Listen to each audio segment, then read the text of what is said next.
आता बघूयात पुण्यातल्या महत्त्वाच्या टॉप 9 बातम्या। पुण्याच्या आंबेगाव तालुक्यामध्ये पावसाचा जोर वाढला। पावसाचा जोर वाढल्यामुळे डिंभे धरणातून होणारा पाण्याचा विसर्ग आता वाढवण्यात आला। पुण्यातील चासकमान धरणही ओव्हरफ्लो। धरणातून भीमा नदी पात्रामध्ये 13,000 क्युसेक्स पाण्याचा विसर्ग।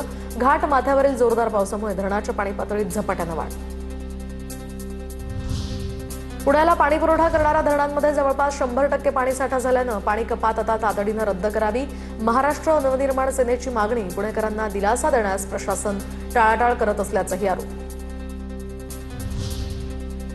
पुण्याच्या मावळमध्ये भात लागवडीसाठी पोषक वातावरण। सोमाटणे भागामध्ये 4 सूत्री लागवडीला वेग। कृषी अधिकाऱ्यांच्या मार्गदर्शनाखाली शेतकऱ्यांकडून भाताची लावणी। पुण्यामध्ये महापालिकेकडून 56 बोगस डॉक्टरांवर कारवाई करून गुन्हे दाखल।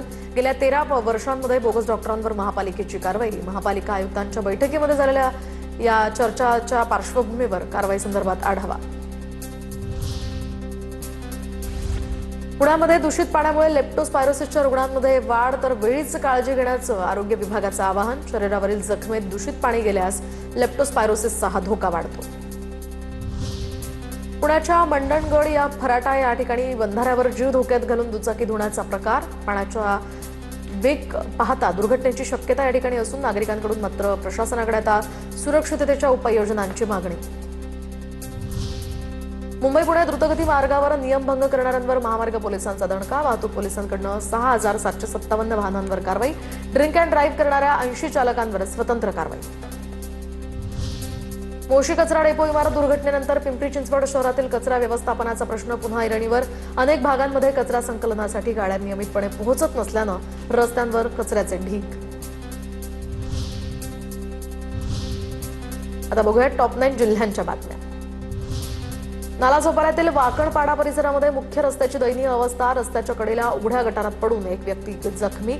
गटारात पडलेल्या पादचाऱ्याला बाहेर काढतानाचा व्हिडिओही व्हायरल।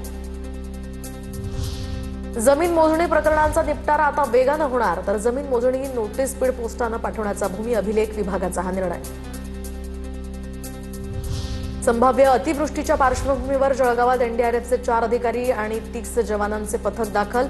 सततच्या पावसामुळे एकाचा मृत्यू तर 3 जण बेपत्ता झाल्यानंतर जिल्हा प्रशासनाकडून ही उपाययोजना। पालकमंत्री गुलाबराव पाटलांकडून पथकाची पाहणी।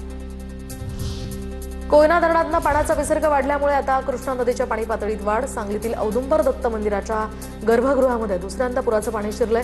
परंपरेनुसार पादुका आणि मूर्तीवरच्या देवघरात हलवण्यात आल्या असून भाविकांसाठी तिथून दर्शनाची व्यवस्था। उजनी आणि वीर धरणातून विसर्ग वाढल्यामुळे आता पंढरपुरातील चंद्रभागा नदीनं इशारा पातळी ओलांडली आहे। व्यास नारायण झोपडपट्टीमध्ये पुराचं पाणी शिरलं, तर 8 ते 10 घरांमध्ये पाणी घुसल्यानंतर आता 10 कुटुंबांचं स्थलांतर। बीडमध्ये विनापरवाना डीजेवरील कारवाईच्या भीतीनं चालकानं गर्दीमध्ये अवजड वाहन पळवलं, तर या घटनेमध्ये काही तरुण जखमी झाले असून पोलिसांनी तत्परतेनं वाहन थांबवत मोठी दुर्घटना टाळली आहे।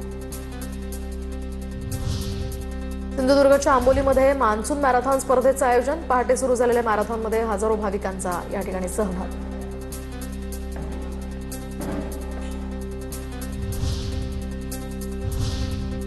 आता बघूया टॉप 9 शहरांच्या बातम्या। राष्ट्रीय ओबीसी महासंघाचे 11वे राष्ट्रीय अधिवेशन 7 ऑगस्ट रोजी बंगळुरूमध्ये होणार, तर अधिवेशनामध्ये ओबीसींच्या 26 मागण्यांवर चर्चा होणार। उद्घाटन मुख्यमंत्री देवेंद्र फडणवीस आणि कर्नाटकचे मुख्यमंत्री डी.के. शिवकुमार यांच्या हस्ते होणार। मीरा भाईंदरमध्ये पाणी शुद्धीकरणासाठी मुदतबाह्य स्टेडियम हायपोक्लोराइट या वापरल्याचा आरोप, तर नागरिकांच्या आरोग्याचा हा प्रश्न ऐरणीवर। दरम्यान 2 कोटींच्या निविदेवरून स्थायी समितीमध्ये जोरदार वादळ। गावात एमडी ड्रग्ज तस्करीचा पर्दाफाश। 62 ग्रॅम एमडी ड्रग्ज जप्त। 2,88,000 रुपये किमतीचे ड्रग्ज, मोबाईल आणि दुचाकी असा 3.5 लाखांचा मुद्देमाल जप्त।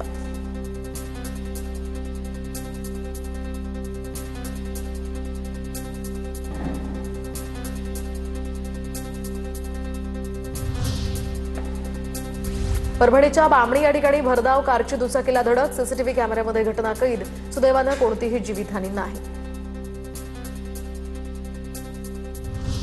नांदेडमध्ये रस्त्याअभावी नागरिकांचा जीवघेणा प्रवास। मुखेड तालुक्यातल्या भाटू तांडा या ठिकाणची ही घटना। गर्भवतीला खाटेवरून रुग्णालयामध्ये नेण्याची वेळ।